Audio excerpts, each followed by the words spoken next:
Hi, today I'm going to be doing a review of the Nikon N80 SLR, introduced in 2000, and it's like a 2 steps below the F5, which is probably the best camera ever made by Nikon. So it's a good camera. I got it off of Amazon for $115, and I was pretty lucky to get it the price I did, because now I checked and the lowest price you can get is $180, so I was lucky to get it. And it comes with the standard kit lens, which is 28 to 80 millimeters, which is about maybe 4 times optical zoom on a compact camera, if you like to think of it that way. And the camera, it feels great in your hands. It feels like you can take a bunch of pictures with it. It just external features, you see it has shooting modes, which I really like. It's got a manual, see if you can see that, I'm not sure, manual, aperture, shutter, and program with custom settings, and then you adjust the ISO here. You adjust the settings with 2 wheels, one here for the shutter speed and one here for the aperture. So a pointer finger and a thumb dial. Let's see, from the back here are the AE mode selector, and I'll get into that a little bit later. Auto exposure lock, autofocus lock. Yeah, that's pretty much it. And right here, I'm not sure if you can see that, you have single, continuous, self-timer, and double exposure. And let's get started. So externally the camera looks good. Has a big chunky pop-up flash right here, and that usually puts out good images. Now with the flash on, it'll let you know, let me show you what I'm talking about. The little flash sync light will light up here, and then it'll take the picture. So you see it did like that. So if you're in, taking sports photography, that might be a little bit of a pain in the neck. And the flash sync is only 1 and 125th of a second. That's pretty slow, and that's probably, if you don't mind, it's not going to be a big deal. But if you're trying to take something fast and something really clear with the flash on, I'd just buy an external flash. Here are the autofocus modes. Little dial here. You have manual, and it's engraved an M right there, and then the 2 autofocus modes.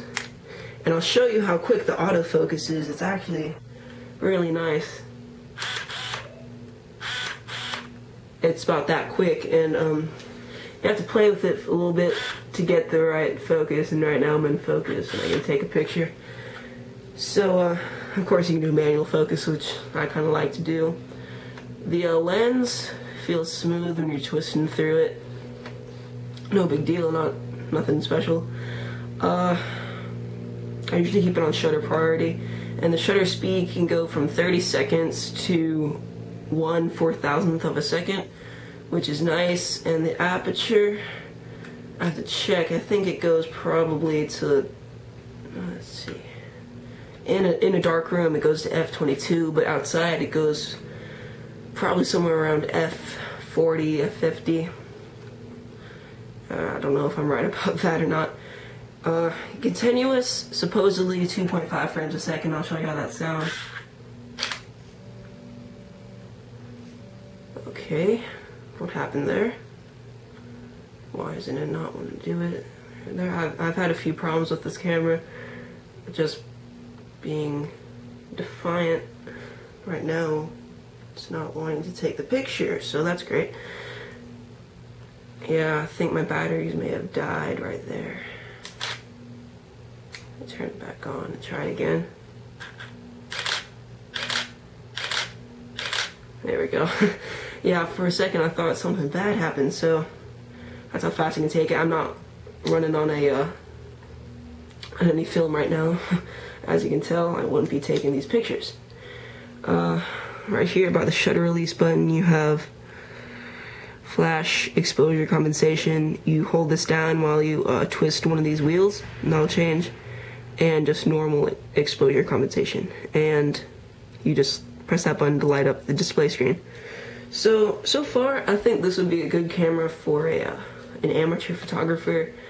It's quick, autofocus is pretty good. I wouldn't recommend it for sports photography just because of the slow flash sync and the autofocus, which is sometimes can lag a little bit. All in all, the autofocus is really fast, and I'm going to show you the point autofocus system that Nikon put on. So I have to get in the mood for this. Hold on, light the camera back up. Alright, so you can see here as I play with this thumb dial, I can select different areas. I'm not sure if you can see that screen right there, but what it's doing is it's moving across 5 areas of autofocus. So if you have something on the left of the screen you want to focus into, something right on the screen, you just press that and you're good to go. Battery life is pretty good. I've read about, it says about 30 rolls of film on one batteries, and I bought these batteries yesterday. 4 of them are $30, so kind of expensive. I'd try to conserve your battery life as much as possible. So all in all, I really like the camera, and I can't wait to go out and use it some more.